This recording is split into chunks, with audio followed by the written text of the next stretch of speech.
Take a stroll through Vancouver and you'd hardly know this province is in the middle of a pandemic. Yes, people are wearing masks and most are standing 2 meters apart, but diners are in restaurants and shoppers are in stores. We have seen a decline in cases here in BC over the past number of weeks, and I want to thank British Columbians. Hospitalization rates here remain the lowest of the hardest hit provinces.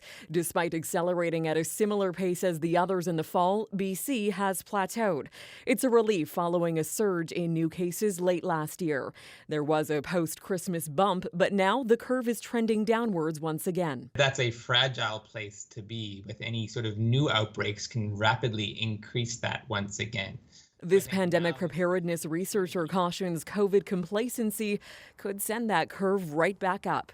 Being smug is something that we should definitely avoid. I'm seeing a narrative emerge that British Columbia is doing well, and look at Ontario and Quebec, they are struggling. That doesn't necessarily help with improving our own perspective. Also a threat, the changing virus. In the news today about the new variants discovered in BC.